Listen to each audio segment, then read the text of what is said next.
Notre série de 2 semaines, on a commencé la semaine passée, on la termine aujourd'hui. C'était une courte série de 2 semaines sur le thème communauté. Alors, la semaine passée, on a parlé dans cette idée-là de thème de communauté, on a parlé de petits groupes de rencontres, ce qu'on appelle les groupes connexion, pour ceux qui étaient là. Et aujourd'hui, on va parler plutôt de servir les uns les autres en joignant ce qu'on appelle l'équipe de rêve. Quand que les gens servent ici à l'Accessible, ils font partie d'une équipe qui s'appelle l'équipe de rêve. Pour commencer, le mot communauté vient une très belle définition quand on regarde à l'étymologie des mots. Ça vient du latin qui veut dire charge partagée. C'est excellent comme idée quand on parle d'une communauté, particulièrement d'une communauté de l'Église, de partager les charges les uns les autres. Ce matin, avant même qu'on commence, vers 10h30, on a toujours un temps où les gens qui arrivent un peu d'avance pour s'occuper du montage et du démontage et pour les équipements et pour l'installation de la musique, on prend toujours un temps à 10h30 pour prier ensemble. Et c'est une bonne opportunité où les gens partagent leurs différentes situations qui ont besoin qu'on prie pour eux. Et là, on sent vraiment cette idée-là de partager le fardeau les uns les autres. Et même Jésus a dit, vous savez, cette parole-là, il a dit, « Portez le fardeau les uns des autres et vous accomplirez la loi de Christ. » Et la seule loi que Christ nous a laissée, c'est la loi de l'amour. C'est la seule qu'il nous a laissée. C'est le seul commandement qu'il nous a laissé, mais qui englobe tous les autres, et on va voir un peu plus loin tantôt. Donc, dans l'amour, on partage le fardeau les uns et les autres, et c'est là vraiment le sens de communauté. Mais ce matin, on va parler de servir. Alors, j'aimerais parler du sujet de libre pour servir. Libre de servir, plutôt. Libre de servir. Et il y a peut-être un contraste qui est intéressant de faire entre libre de servir et libre service. Parce que j'ai entendu ça cette semaine. J'ai dit, OK, je pense que c'est important de faire la nuance entre libre de servir et libre service. Là, on retrouve souvent l'enseigne libre service à quel endroit? Gaz-bar, le garage, où finalement tu vas arriver, puis tu vas être demandé de te servir tout seul ton essence. Je ne sais pas s'il y a des gens qui ont à peu près mon âge, là, genre entre 28 et 30 ans. Oui, bon, OK. Mon propre garçon, on a un problème ici. Donc, mais il y a eu un temps, ceux qui sont un peu plus vieux, où tu arrivais à la station d'essence, puis tu ne sortais pas de ton auto. Qu'est-ce qui se passait? Il y avait un gars qui arrivait, puis là, il lavait tes vitres, il arrivait avec pardonnez-moi les anglicismes, là, le gauge pour vérifier les pneus exactement. Puis pendant ce temps-là, il faisait le plein d'essence. Puis tous les 3-4 employés qui travaillaient là étaient tous habillés pareil, avec l'espèce de soute puis la casquette.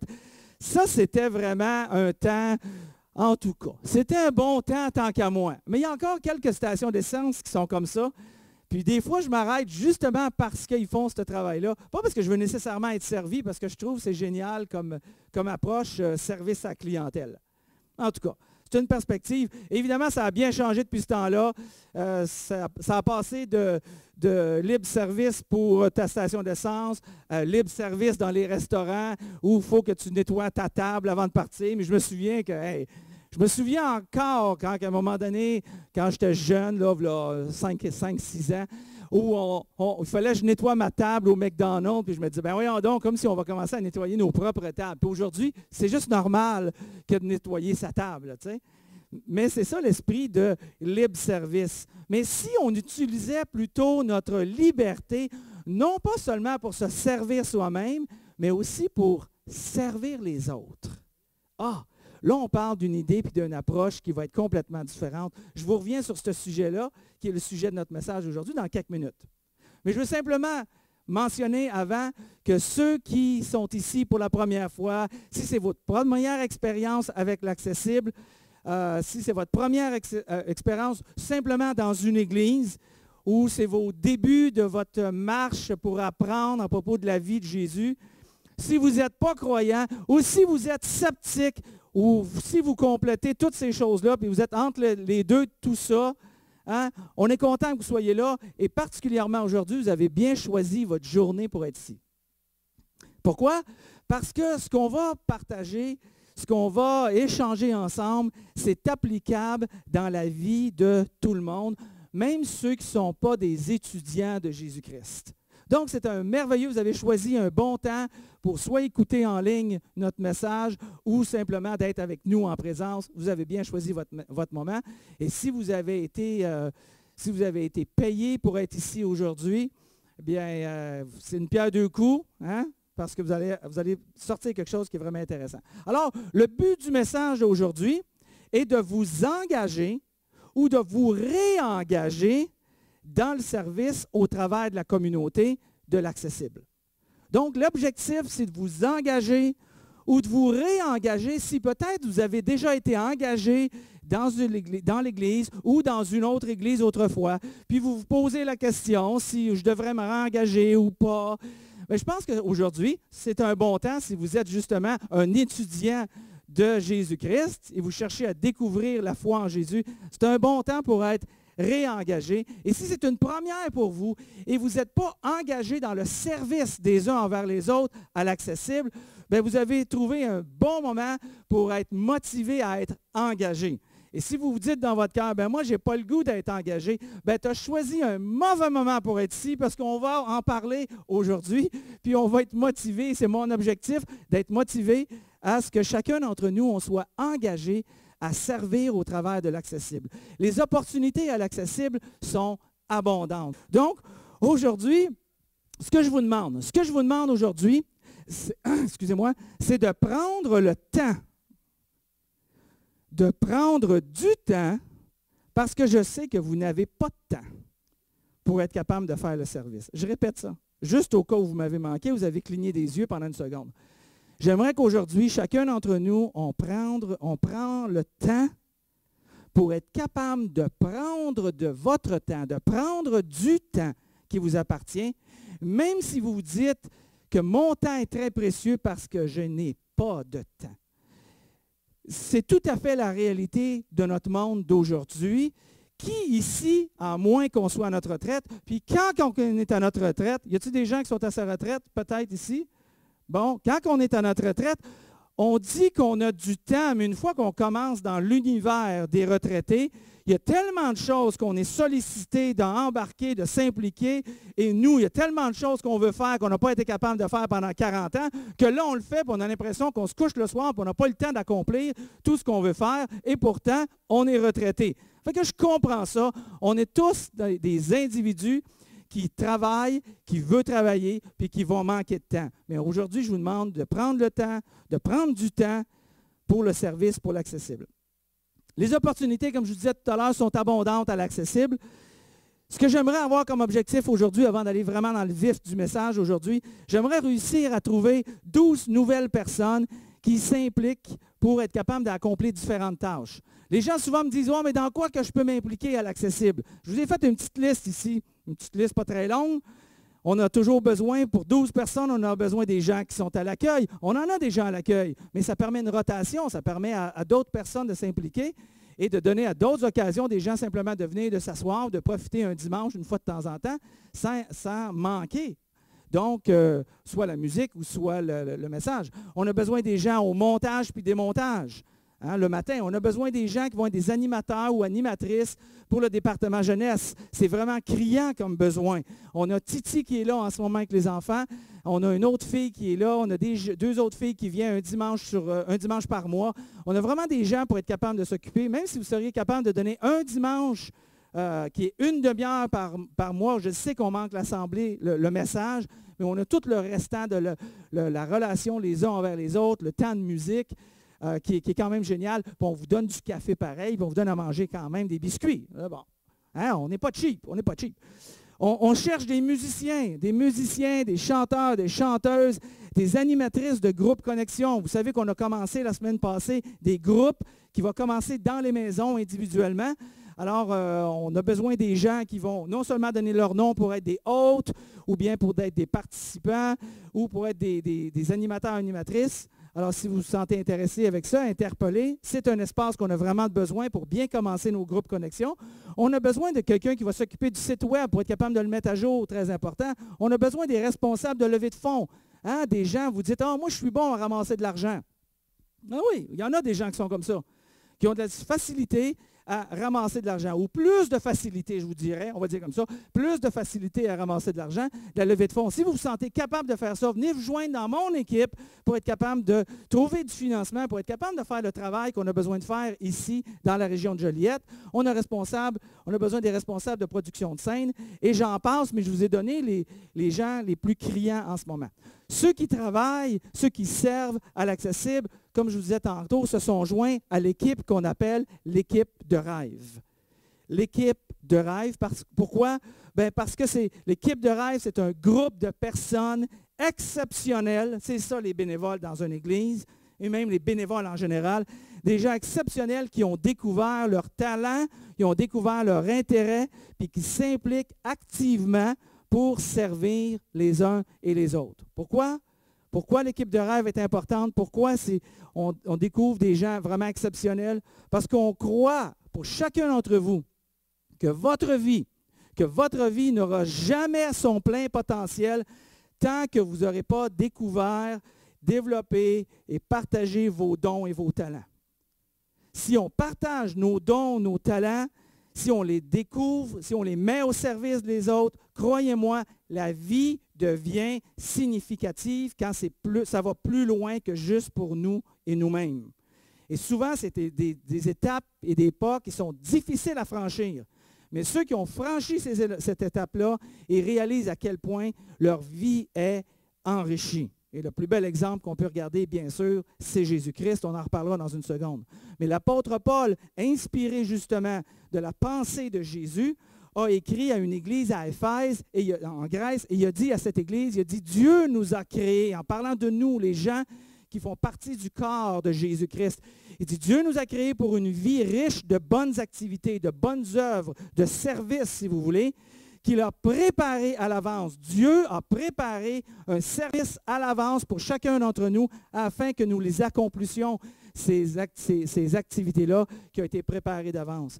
Donc, sachez une chose, que quand on se met à travailler, à servir, à aider les uns les autres, on rentre définitivement dans le plan que Dieu a préparé pour chacun d'entre vous individuellement, pour l'ensemble et pour l'ensemble de la communauté. Alors, on n'a pas juste inventé la roue ici. On n'est pas juste en train de motiver ici les gens à travailler pour servir les besoins de l'accessible. Avant tout, on motive chacun d'entre nous à servir parce que ça fait partie du plan de Dieu pour chacun d'entre nous à servir. Dieu a pensé à l'idée bien avant que nous, on ait pensé à l'idée à motiver les gens à servir. On apprend de son idée. Ce n'est pas l'inverse. Alors, l'accessible n'est pas seulement un endroit et à propos de ce que tu peux croire. Il y a bien plus que ça, mais davantage à propos de ce que tu fais avec ce que tu crois. Ce que tu fais avec ce que tu crois. Nous sommes, chacun d'entre nous, des administrateurs de l'Église de notre génération. On est là aujourd'hui, dans cette génération, pour faire une différence dans la génération qui est là et la génération qui s'en vient. Ils comptent sur nous pour mettre l'exemple. Ils comptent sur nous pour laisser un héritage à chacun d'eux. Puis je ne parle pas d'argent quand je parle d'héritage, mais je parle d'un héritage d'exemple, de service, et on va parler de la définition du service dans quelques secondes, mais on est des administrateurs de l'Église de notre génération. L'Église, Joliette a besoin de cette Église. Les régions autour ont besoin de cette Église. Vous venez d'une région autre que Joliette. Vous venez de Saint-Gabriel, vous venez de Saint-Jean-de-Mata, vous venez de Saint-Lin, vous venez de Berthier, peu importe, de Joliette, Notre-Dame-des-Prairies. Il y a une raison pour laquelle vous êtes ici, pour créer un héritage à la génération qui existe aujourd'hui. C'est hyper important ce qu'on fait aujourd'hui notre rassemblement aujourd'hui, notre transformation que Dieu effectue dans notre cœur aujourd'hui, tout ce que ça va nous apporter pour nous rapprocher les uns et des autres et de Dieu, c'est excessivement important. On est des administrateurs, on est des gestionnaires de l'Église, de l'accessible qui a été établi ici à Joliette. Jésus nous présente un peu cette idée-là, de cette idée d'administrateur lorsqu'il dit dans l'Évangile de Matthieu, quand Matthieu a écrit le livre, lui qui a été un témoin du travail de Jésus-Christ, il présente cette idée-là qu'on est des administrateurs lorsqu'il raconte l'histoire de 3 types de personnes qui reçoivent, pour ceux qui ont lu le passage dans Matthieu 25, qui reçoivent la responsabilité individuelle de faire fructifier un immense montant d'argent que leur patron remet à 3 personnes. Parmi ces 3 personnes-là, il y en a une des 3 qui préfère jouer en toute sécurité, puis rien faire avec l'argent, tandis que les 2 autres ont fait fructifier l'argent. Et alors, quand le boss est revenu, ils ont remis l'argent avec tout ce que l'argent a pu réussir à fructifier. Alors, ils ont doublé l'argent qu'ils avaient reçu individuellement. Sauf la 3e personne qui, elle, cette personne-là, a préféré cacher l'argent plutôt que de gérer le risque que demande cet investissement-là. Une histoire rapidement qui nous fait comprendre que de se débarrasser plutôt d'un style de vie sans engagement, de se débarrasser d'un style de vie qui est sans engagement, mais plutôt de vivre avec le risque que demande de suivre Jésus et d'être ainsi prêt quand Jésus va revenir pour l'Église. Oui, il y a un risque. Il y a un risque quand on décide de servir. Il y a un risque d'utiliser notre temps puis de manquer de temps ailleurs. Il y a un risque. Il y a un risque de rencontrer des gens qui ne seront pas reconnaissants pour le travail qu'on fait et qu'on va fournir. Il y a un risque pour avoir des conflits avec certaines personnes de personnalité ou la chimie qui n'est pas là, comme on dit, ou de malentendus. Oui, il y a un risque. Il y a un risque dans la vie de bâtir des liens avec des gens qu'on aime, puis que finalement, ces gens-là décident de quitter. Puis là, on a l'impression qu'on a investi, qu'on a donné du temps, qu'on a donné de l'effort, qu'on a donné de l'écoute. Ces gens-là sont partis, puis on a l'impression qu'on a fait ça pour rien parce qu'ils sont partis. On n'a pas fait ça pour rien, mais il y a un risque d'avoir ce sentiment-là, puis de dire, je vais quand même poursuivre, je vais servir. C'est ça que Jésus dit comme illustration. Quand il raconte l'histoire, puis l'autre, la 3e personne, ce qu'elle avait fait, c'est qu'elle avait caché son argent, puis même le boss avait dit, bien, tant qu'à cacher l'argent, tellement que tu avais peur de le faire fructifier, tu aurais pu au moins le mettre en banque, puis ça aurait fait des intérêts par lui-même. Ça, c'est vraiment l'exemple qui veut démontrer de ne pas vouloir s'engager d'aucune manière parce qu'il y a un risque. Mais oui, il y a un risque. Il y a un risque. Il y a eu un risque toute ma vie. On devrait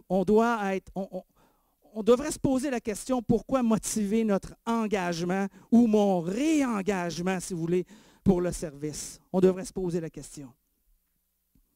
Est-ce que vraiment je suis en bon terme avec Dieu? Si on se pose la question d'engagement, je me posais la question aussi, est-ce que je suis en bon terme avec Dieu? Et peut-être que ton cœur dirait, oui, je suis en bon terme avec Dieu, mais je ne fais rien, mais je suis en bon terme avec Dieu. Jean,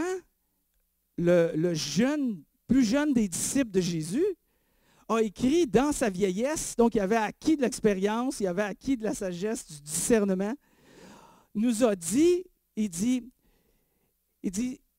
comment pouvez-vous dire, ça sonne comme dur de la manière qu'il dit, mais ça s'applique, là, je vous répète les paroles de Jean, là. Il dit, comment pouvez-vous dire que vous aimez Dieu si vous n'aimez pas votre frère ou votre sœur? Comment vous pouvez dire que vous êtes en bon terme, en d'autres mots, avec Dieu si vous n'êtes pas là pour aimer votre frère et votre sœur et le voisin qui est avec vous et qui vous côtoie?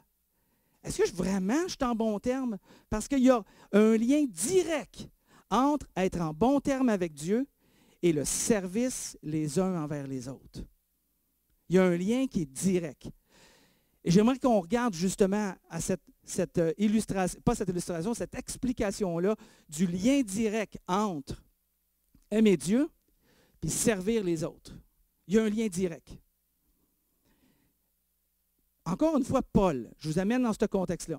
Paul parle à une église qui s'appelle, pas à une église, mais à des églises qui sont dans une région qui s'appelle la Galatie, Galate. Donc, c'est le livre, quand on lit dans nos Bibles, quand vous lisez dans le Nouveau Testament, c'est le livre de Galate. Mais c'est au pluriel, il y a plusieurs églises dans cette région-là. Quand on parle de la Galatie, Galatia, je ne suis pas certain comment ça se dit en français et en anglais, puis en latin, je ne me souviens plus. C'est la Turquie aujourd'hui. C'est la région de la Turquie. Alors, Paul écrit à l'Église de la Turquie. Paul était qui? Paul était un évangéliste, un pasteur, un prédicateur, un enseignant. Il était aussi un juif. Un juif qui a persécuté l'Église de Jésus-Christ lorsqu'elle commençait après la résurrection de Jésus-Christ. Il tuait même les chrétiens. Il allait chercher les chrétiens dans les maisons, puis il sortait de leur maison. Il les obligeait à blasphémer le nom de Jésus-Christ. Mais à un moment donné, Jésus a dit plutôt, c'est le bon gars qu'on a besoin. Hein? Là, j'imagine la situation. Là, Jésus avait prévu le coup. Je suis certain que son père a dit à Jésus, quand Jésus était rendu au ciel, il a dit « Hey, es-tu sûr que tu as pris le bon gars avec Paul? Il a de l'air à donner la misère à ceux qui essayent de me suivre. Hein? » Jésus dit « Oui, faites-en pas, il va se ressaisir, ça ne sera pas bien long. » Puis finalement, Jésus a dû y apparaître pour qu'il se ressaisisse un petit peu, puis juste pour le stimuler un petit peu, il l'a rendu aveugle pendant quelques jours. Bon, c'est une manière de faire, c'est quand même... Puis quelques jours plus tard, il y a un disciple, un croyant, un étudiant de Jésus, un apprenti de Jésus qui s'est rendu à la demande de Jésus, qui s'est rendu vers Paul, puis là, il a parlé avec Paul, puis finalement, les écailles de ses yeux sont tombées. Et là, Paul, là, moi j'aurais dit Alléluia, là, même si tu ne crois pas, Alléluia, là, tu te mets à voir et tu n'avais pas vu pendant longtemps. Fait que Paul, lui, a été converti au christianisme, puis à ce moment-là, il s'est mis à écrire aux églises, puis les églises étaient remplies de juifs à ce moment-là, parce que ça a quand même commencé avec Jésus-Christ, qui était un juif, hein, qui était un rabbin. Donc, je lui dis que là, Paul a commencé à écrire à des Juifs qui se sont convertis au christianisme. Et là, il a essayé d'aider l'Église à comprendre la perspective entre la loi de Moïse, parce que vous comprenez que ça fait des centaines d'années que le peuple juif suivait la loi de Moïse, puis il fallait que ça soit suivi, parce que si ce n'était pas suivi, là, on péchait gravement. Puis là, évidemment, on en rajoutait, on beurrait épais à ce moment-là pour que tout le monde soit jugé et condamné.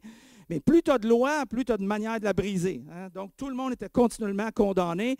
Il ne faisait jamais assez, il sautait jamais assez haut, il baissait jamais assez, il courait jamais assez vite. C'était jamais suffisant. Et là, Paul explique à l'Église la perspective de la loi de Moïse. Puis il leur dit que maintenant, vous n'êtes plus sous la loi de Moïse, vous êtes à Jésus-Christ, donc vous n'êtes plus tenus de suivre la loi. Il dit, vous êtes libres de la loi. Mais le problème à l'Église de Galate, quand Paul a écrit, il dit à l'Église, vous êtes libres de la loi. Fait qu'il y en a qui allaient au maximum de cette liberté-là. Hein? Vous savez comment ça peut être? Si je te dis, tu es libre, ah ben là, tu es libre. Là, tu sautes ces murs, puis tu es libre. Tu vas faire n'importe quoi parce que tu es libre. Je suis libre, j'ai le droit de le faire. J'ai le droit de dire ce que je veux, quand je veux, de la manière que je veux, à qui je le veux. La première fois que j'ai été libre, quand j'avais 16 ans, mon père m'avait prêté son auto. Wouhou! Si tes enfants ne sont pas rendus à 16 ans, viens me voir, je vais te dire quoi faire. Parce que j'ai pas mal tout fait ce qu'ils ne devaient pas faire à 16 ans. Puis là, je suis parti avec l'auto. La première fois que je conduisais de ma vie, la première fois que je prenais l'auto, j'ai fait le tour du bloc, puis pour revenir à la maison, je suis rentré dans un stationnement de quelqu'un, puis je suis reculé. Puis en reculé, j'ai entendu « bang ». Puis je me suis dit, il devait avoir une grosse roche à terre. Puis je suis parti. Ça a été ma première expérience en auto. Quelques jours plus tard, il y a des messieurs avec des chapeaux, habillés tout en bleu. qui sont venus à la maison, puis là, ils cherchaient, il y avait quelqu'un qui avait la description de notre véhicule. En tout cas, je vous passe l'histoire rendue là, là. Mais ça a été quand même un événement extraordinaire. Pourquoi? Parce que j'étais libre. J'avais enfin mon permis de conduire. Je pouvais faire tout ce que je voulais. Mike, ça a été dangereux à ce moment-là. L'Église de Galate avait la même attitude. Il y avait des gens qui disaient, on est libre, wow, on peut faire n'importe quoi. Il y avait toutes sortes de pratiques exagérées dans l'Église. Puis il y en a d'autres dans la même Église qui voulaient respecter la loi de Moïse. Donc, le sabbat, ben, tu ne travaillais pas, puis celui qui travaillait, il faisait mal, puis celui qui travaillait, puis lui qui ne croyait pas à ça, lui, le sabbat, il travaillait. Mais il travaillait là, de façon à rendre jaloux celui qui ne travaillait pas, là, qui gardait le sabbat là, pour lui dire, gang, toi, hein, toi? Tiens, moi, je suis capable de travailler, toi, tu ne peux pas. Fait que Paul a voulu réécrire une lettre, puis il a dit, hey, je pense qu'on va essayer de mettre les points saisis, puis qu'on comprenne chacun d'entre nous comment on fonctionne quand on est des critiques. Pas des critiques, des chrétiens plutôt.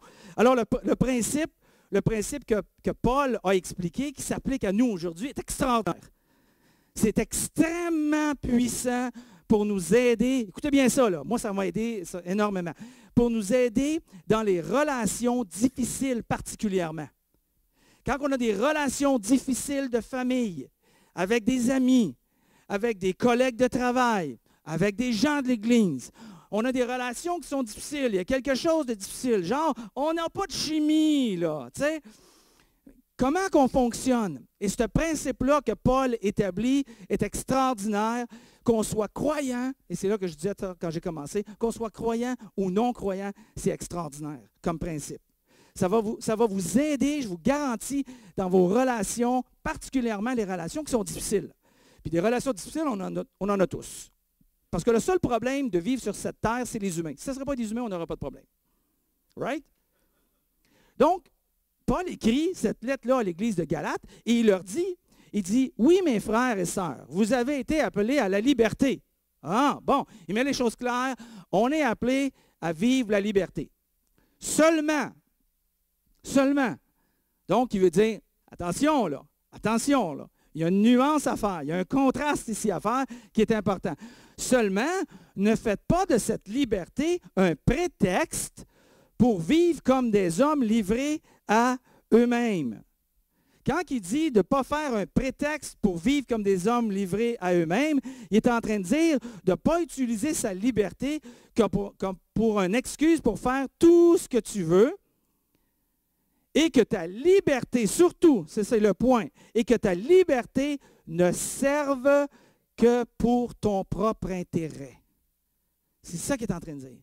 Il dit, oui, vous êtes libre, vous êtes complètement libre, mais n'utilisez pas cette complète liberté que vous avez en Jésus-Christ dans un prétexte pour simplement servir toi-même. Il dit, faites pas ça. Faites pas ça. Qu'est-ce qu'il dit? Il dit, au contraire, par amour, mettez-vous au service les uns des autres. Par amour, mettez-vous au service les uns des autres. Tantôt, je disais, il y a un lien direct entre aimer Dieu et servir les uns les autres. Paul, il dit à l'Église de Corinthe, vous êtes libres. Personne n'est obligé. Vous êtes libres. Mais ne servons pas cette liberté-là comme un prétexte, une occasion, une excuse pour dire, moi, je ne servirai pas les autres, je suis libre de ne pas le faire. Et non. Il dit, parce que vous avez été gagnés à Jésus-Christ, puis il parle à des gens qui suivaient la loi de Moïse, vous comprenez? Alors, il dit, parce que vous êtes gagnés à Jésus-Christ, utilisez cette liberté-là pour être capable de servir les uns les autres. Aimer, c'est servir les uns les autres. Au contraire, par amour, mettez-vous au service les uns et les autres. Donc, mettez-vous au service, c'est la meilleure réponse que tu peux avoir envers quelqu'un que tu as de la difficulté avec. Pourquoi? Parce qu'on est appelé à aimer. À aimer les gens qu'on aime, les gens qui nous aiment, les gens qui ne nous aiment pas, les gens qui parlent contre nous, les gens qui nous haïssent, les gens qui nous fassent du bien, les gens qu'on voit régulièrement, les gens qu'on voit irrégulièrement. Les gens, peu importe, ils nous appellent, ils nous demandent d'aimer les gens. Oui, mais quand même, moi j'aime ça aimer cette personne-là, c'est juste que je ne veux pas la voir. Mais je l'aime. C'est juste que je ne suis pas capable de la sentir, fait que j'aime autant pas la voir. Je ne suis pas en train de vous blâmer, là. C'est ce que je fais parce que c'est ce que je pense des fois. On tombe dans ce piège-là. Mais ce n'est pas ça. Il nous dit, écoute bien, au lieu de gérer ton émotion, je vais te demander de choisir ton action. Au lieu de gérer ton émotion, je vais te demander de choisir ton action. Et ton action, c'est de servir.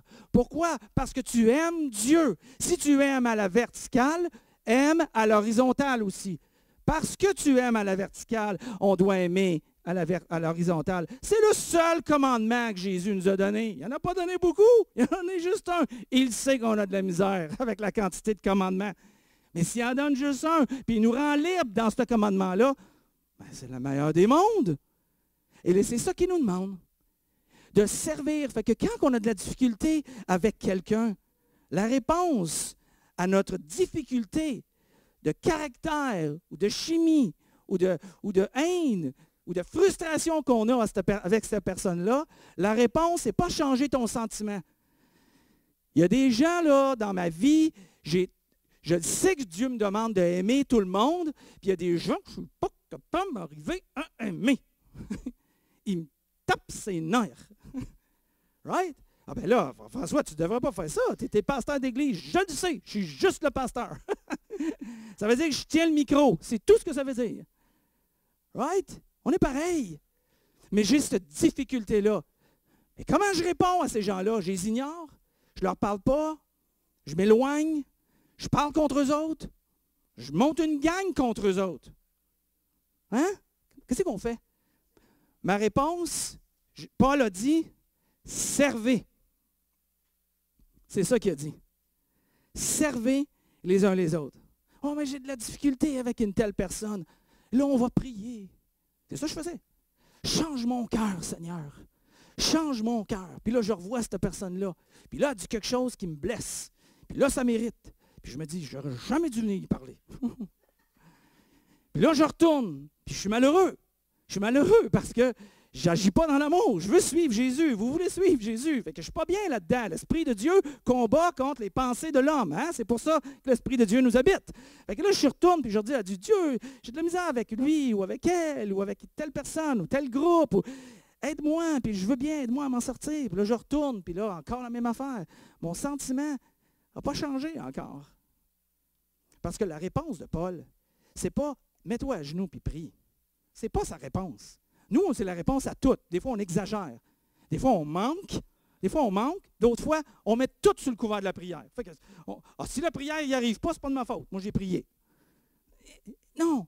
Ce qu'il nous dit plutôt, c'est choisis de servir. Sers la personne. Change mon cœur, Seigneur? Non. La réponse à Dieu, il te répond, sers-la à la personne. Sers la personne. Servir les uns les autres. Ça, c'est sa réponse. Fait que quand tu n'aimes pas quelqu'un, tu as de la misère avec quelqu'un, et puis tu te mets à servir cette personne-là. Crois-moi, tu vas la surprendre dans ta barouette. Tu vas la surprendre parce que tu vas lui faire du bien. Puis elle ne comprendra pas. Ça peut prendre une semaine, puis son attitude va changer envers toi. Ça peut prendre un mois, ça peut prendre un an, ça peut prendre 10 ans. C'est pas toi, c'est pas nous autres qui cherchons ça, là. Nous, on va servir. Là, ça change. Je l'ai pratiqué cette semaine. Ça change mon cœur. Ça change mon attitude parce que je ne me focus pas sur ma relation difficile avec cette personne-là. Je focalise sur comment je peux la servir. Ça change la dynamique. Paul est intelligent parce que ça venait de Jésus quand même. Hein? Jésus n'était pas fou. Il n'était pas fou pantoute. Alors, serre-la. Alors, Paul il continue au verset 15 en disant, oups, est-ce qu'on peut faire apparaître?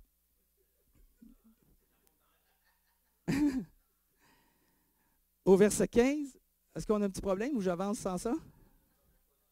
On a un problème.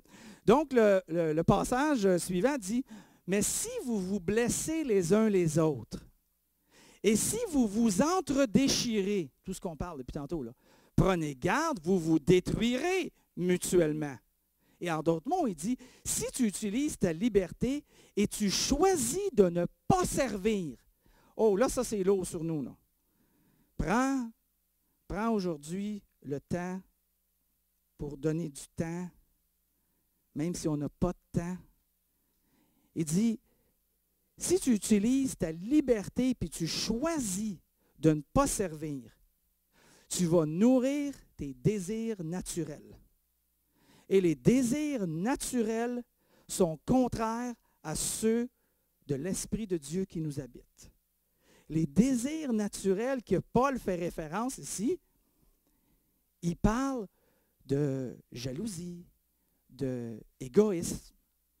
Il parle de se concentrer sur les choses qui te déplaisent, sur communiquer aux gens ta manière de faire les choses, ta manière de voir les choses. Dans ta relation de couple, hein, c'est ma manière, c'est moi je veux. Si on n'est pas là pour servir notre époux, notre épouse, et vice-versa, puis on cherche à avoir notre point, gagner notre point, puis que les choses se fassent à notre manière, le frère de Jésus nous dit, ça c'est la raison pour laquelle que vous avez des querelles. Alors, il met ça clair pour chacun d'entre nous parce qu'il ne veut pas qu'on ait ces querelles-là. Il veut qu'on vive heureux, en d'autres mots. Donc, Paul, il dit, si vous ne servez pas, vous allez utiliser votre temps à vous déchirer. Puis éventuellement, c'est ça qui va arriver. Ça se passe dans bien des églises. Je l'ai vu dans beaucoup d'églises. J'ai eu le privilège d'être pasteur de plusieurs églises que Dieu m'a permis d'ouvrir, d'établir, de fonder comme celle qui est ici.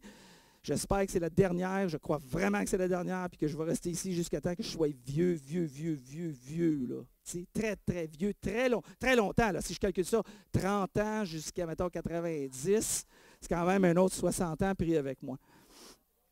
Donc il nous encourage de servir les autres et non pas de se servir soi-même. Et il conclut en disant, je vous dis donc ceci. Prenez votre vie dans la dépendance du Saint-Esprit et vous n'obéirez pas aux désirs qui animent l'homme livré à lui-même. Alors il dit, marchez dans l'Esprit. Écoutez le message d'aujourd'hui, c'est ça, marcher dans l'Esprit. Partir avec la décision d'évaluer comment que je pourrais servir les uns les autres au lieu de me servir moi-même.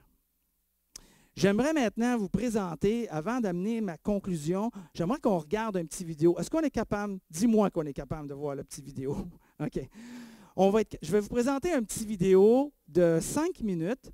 Puis, vous allez voir, c'est des gens qui servent à l'accessible, qui ont préparé un petit quelque chose. On a préparé un petit quelque chose pour vous.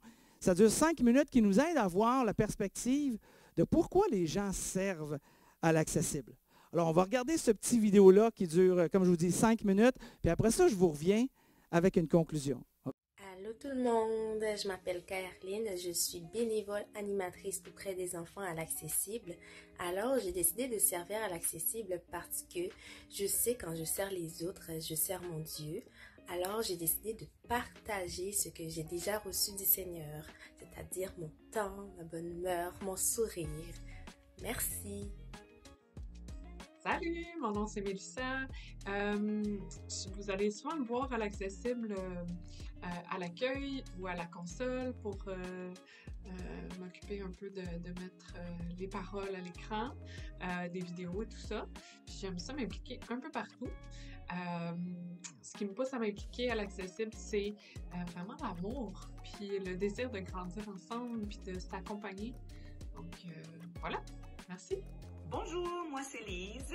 Je suis à l'accessible depuis son ouverture. Au début, j'ai contribué au montage vidéo et tout bientôt, je vais œuvrer à l'entraide communautaire. Pourquoi? Parce que moi, j'aime contribuer à bâtir un monde meilleur dans le partage, l'amour et la foi chrétienne. Et à l'accessible, j'ai retrouvé ces valeurs. À tout bientôt! Bonjour, je m'appelle Lily et je suis bénévole à l'accessible dans l'équipe de musique. Et j'ai décidé de servir à l'accessible pour aider ceux et celles de la communauté de Joliette à découvrir Dieu à travers la louange et l'adoration. Bonjour, mon nom est André. Je fais partie de l'équipe de Rêve de l'accessible comme bénévole. C'est tellement un plaisir immense de s'amuser ensemble, de servir Dieu dans la joie Je m'occupe, moi, de l'audiovisuel, donc c'est moi qui fais les gaffes de son et d'image quand il y en a des fois. Puis c'est moi que François dit « André, change de diapo. Allô? Réveille, André. » Alors, au plaisir de vous voir dimanche 11h. Merci. Allô, je m'appelle Sandra Fontaine, je suis la directrice de l'environnement jeunesse à l'Église L'Accessible. Pourquoi j'ai choisi de servir à l'environnement jeunesse? Ben, c'est parce que je me connais, j'ai plusieurs forces, j'ai une force d'organisation, de planification, j'ai pu l'exploiter dans ce département-là, puis aussi parce que j'ai à cœur que l'environnement jeunesse, donc que les enfants de 0-12 ans soient dans un milieu sain, sécuritaire et stimulant pour eux. Donc, c'est pour ça que j'ai décidé de m'impliquer. Merci. Salut, moi mon nom est Sam Verskelden et je suis musicien à l'Accessible. J'ai décidé de servir pour pouvoir faire une différence dans la communauté de Joliette. Allô, mon nom c'est Emilien, je joue de la guitare pour l'équipe de musique à l'église L'Accessible. Et pourquoi j'ai décidé de servir à l'Accessible? Parce que d'abord, on sert pour soi, mais on sert aussi pour les autres, pour qu'ils se rapprochent de Dieu. Bonjour, je suis Nancy Ladouceur, je suis principalement à l'accueil de l'église L'Accessible. J'ai décidé de m'impliquer parce que l'objectif et les valeurs me rejoignent énormément.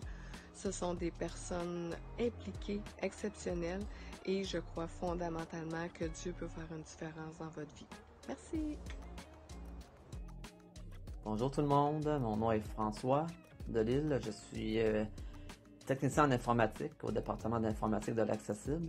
La raison pour laquelle j'ai décidé d'être bénévole, c'était pour contribuer à ma communauté, étant donné que j'étais déjà bénévole il n'y a pas tellement longtemps, que j'aime l'informatique et le sentiment aussi de gratitude et de reconnaissance. Alors voilà, c'était ma présentation et je vous dis au plaisir. Shalom, je m'appelle Titi et je suis bénévole au sein de l'Église Accessible. J'occupe la place d'animatrice à l'école du dimanche et la louange. Je suis bénie à travers l'Église aussi et Dieu nous bénisse abondamment aussi. Amen. Bonjour, je suis Patrice et à l'Église L'Accessible, je participe au montage et au démontage et parfois à la caméra. Je fais cela parce que je trouve que c'est bien d'aider les autres, de partager son temps et parce que aussi je prends du plaisir à le faire. Bonjour, mon nom est Nathalie, membre de l'équipe de rêve depuis le mois de juin dernier. Je m'occupe du kiosque Accédons à chaque dimanche matin. J'ai choisi de servir à l'Accessible car je me sens acceptée, je me sens à ma place et près de l'amour de Dieu. Moi, Richard, bassiste, j'ai choisi l'Accessible pour la proximité entre frères et sœurs qui est extraordinaire. Bonjour, mon nom est Mioles Andersli-Filemon, chanteur bénévole à l'Accessible. J'ai choisi de servir à l'Accessible parce que je crois que c'est un projet qui est motivé par l'amour, le désir de plaire à Dieu en aimant son prochain. Bonjour tout le monde, mon nom c'est Lynne Lamarche. Qu'est-ce que je fais à l'Accessible? Je m'occupe du département de musique, en gros, c'est vraiment ça. Je m'occupe aussi des finances et de plein de petits départements pour aider. Je fais j'aide à l'ouverture pour faire le montage, démontage. Bon, en tout cas, je fais plein d'affaires. Et la raison pour laquelle je fais l'Accessible, c'est parce que je l'ai monté avec mon époux, François Verskelden. Et je trouve que l'Église Accessible, on l'a fait pour justement que ce soit une église contemporaine qui accepte les gens de n'importe où, qui veulent en savoir plus sur Jésus, qui veulent tout simplement en savoir plus sur la foi. Bienvenue à l'Accessible.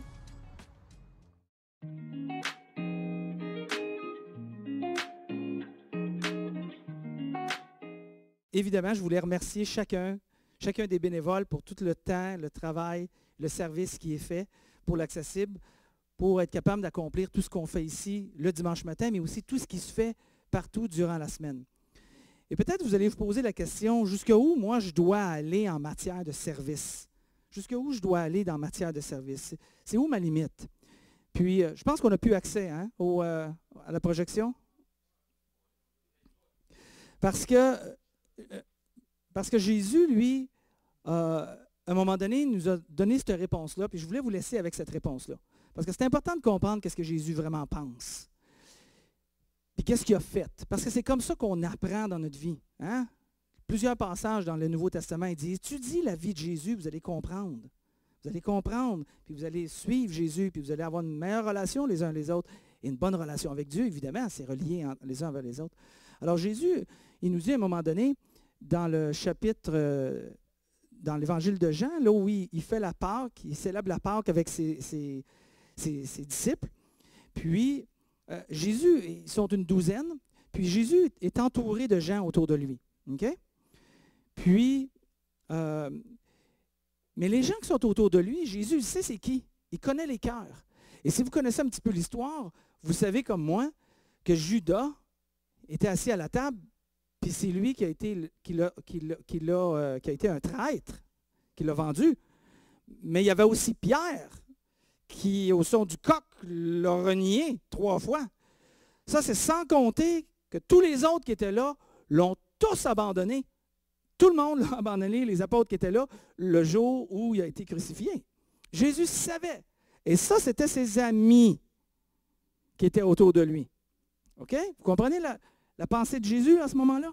C'est ça là, qui est autour de lui. T'sais? Puis Jésus savait que le Père avait tout remis entre ses mains. Tout remis entre ses mains, c'est une autre manière de dire qu'il lui a remis tout pouvoir. Jésus avait reçu de son Père tout pouvoir, toute liberté, okay? Qu'il était venu d'auprès de Dieu et qu'il allait retourner auprès de son Père. Qu'est-ce que Jésus savait? Qu'est-ce qu'il a fait avec sa liberté? Qu'est-ce qu'il a fait avec le grand pouvoir qu'il avait? Qu'est-ce qu'il a fait? Il dit, il se leva de table, il était en train de manger la Pâque avec ses apôtres, et pendant le dîner, il a posé son vêtement, il a pris une serviette de lin qu'il se noua autour de la taille, excusez-moi. Ensuite, il versa de l'eau dans un bassin et commença à laver les pieds de ses disciples. Il a commencé à laver les pieds de ses disciples, puis à les essuyer avec la serviette qu'il s'était nouée autour de la taille. Jésus, malgré les traîtres, malgré les renieurs, puis les abandonneurs, si c'est un mot qui existe, Jésus a pris une forme de serviteur, puis il a commencé à servir ses disciples. Il a choisi, avec le pouvoir qu'il avait, il a choisi d'aimer. Et aimer dans l'action. Quelle action? Dans le service les uns envers les autres. Qu'est-ce que Jésus nous laisse aujourd'hui? Puis après ça, je laisse l'équipe. Il nous dit à nous aujourd'hui qui est réunis, qui en reçoit encore le message de Jésus. Jésus a dit, je viens de vous donner un exemple. Je viens de vous donner un exemple pour qu'à votre tour, vous agissiez comme j'ai agi envers vous. C'est ça qu'il demande à l'Église. Quand on dit qu'on aime, quand Jésus dit que j'aime, il dit, je vais vous montrer comment aimer, même ceux qui ne sont pas aimables. Et Jésus s'est levé. Il a pris une attitude, une position de serviteur. Il s'est humilié, puis il s'est mis à laver les pieds des disciples. Il s'est mis à servir comme un serviteur les uns et les autres. Et c'est ça que Jésus nous a donné comme exemple pour chacun d'entre nous. Et pourquoi on ferait ça? En dehors du fait que c'est ça que Jésus nous demande. Parce que cet esprit-là, va combattre contre l'esprit égoïste. Et l'esprit égoïste est en chacun d'entre nous. Et si on ne prend pas les moyens nécessaires pour combattre cet esprit-là, on va simplement se soumettre à notre propre esprit, puis on va commencer à voir autour de nous et à faire les choses juste comme nous on les veut. Puis dans une église, quand ça se met à penser comme ça, on détruit l'église. Parce qu'on pense à nous, au lieu de penser à l'extérieur, à côté de nous, à gauche et à droite. Jésus nous a donné un exemple. Il termine sa phrase en disant, et j'invite le Ben à rentrer. Il termine, parce que si vous me laissez la scène comme ça, je vais rester longtemps. Non, ce n'est pas vrai.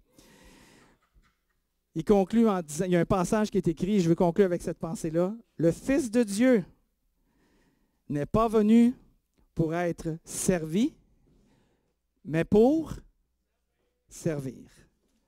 Il nous a laissé un exemple.